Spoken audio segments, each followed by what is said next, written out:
एक क्वेश्चन करना चाहता हूं कि कहीं कहीं इसके अंदर ये रिस्क तो नहीं कि एक सेट ऑफ स्टॉक्स डीरेट हो रहे हैं कुछ रीजनों की वजह से, बढ़ते हुए कंपटीशन की वजह से। टेक्नोलॉजी अब एक ही कंपनी का मेनस्टे नहीं रह गया है, बहुत सारी कंपनी वही हाई ग्रेड टेक्नोलॉजी लेंडिंग में इस्तेमाल कर रही हैं। पहले टाइटन एक कंपनी थी जो प्रिसिशन ज्वेलरी बना के बेचती थी, अब बहुत सारी।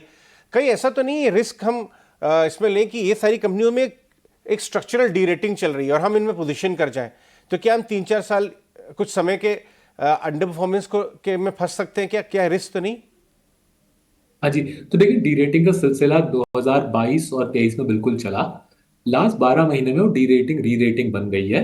एंड इसकी वजह है कि इस प्रकार का जो इस लेवल का, इस स्तर का जो कंपाउंडर है, उस स्तर पे परफॉर्म करना, 20, 30, 40% रिटर्न ऑन कैपिटल दिलाना, फिर उसको री इन्वेस्ट करके धंधे को हर वर्ष 20-25% से बढ़ाना, वो किसी भी सेक्टर में ज्यादातर कंपनीज के लिए पॉसिबल नहीं है। सो अगर मैं देखूं, जनवरी 22 टू मार्च 23 जबरदस्त डी रेटिंग हुई हमारे फ्लैगशिप पोर्टफोलियो की, कंसिस्टेंट कंपाउंडर जिसका नाम है। जनवरी 22 टू मार्च 23 हम 15 महीने में करीबन 14% नीचे गए, और उस दौरान मार्केट एक एक 2% ऊपर था। फिर मार्च 23 से अगर हम देखें, we kept up with Nifty, 24-25% की कंपाउंडिंग 14 महीने में आई है। एंड मोर स्पेसिफिकली अगर हम पी मल्टीपल्स की बात करें, अजय, काफी लोगों को पी मल्टीपल्स लेके बहुत दिलचस्पी होती है। अगर हम पी मल्टीपल्स की बात करें, तो लास्ट 2 महीने में री रेटिंग जबरदस्त रही है।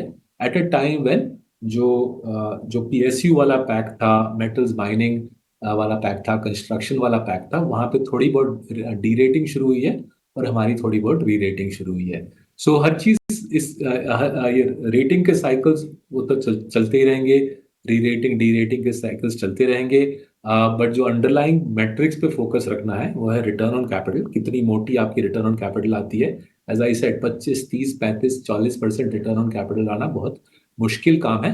और उसको अगर आप री इन्वेस्ट करके धंधे को, अर्निंग्स को, मुनाफे को 20-25% से बढ़ावा दे सको, जो हमारे इन्वेस्टिंग कंपनीज दे पाते हैं, साल पे साल, दशक पे दशक, आप अर्निंग्स इंजन को 20%, 25% से भगा पाओ, तो फिर ये रेस आप ही जीतोगे, हमारे निवेशी कंपनी ही जीतेंगे।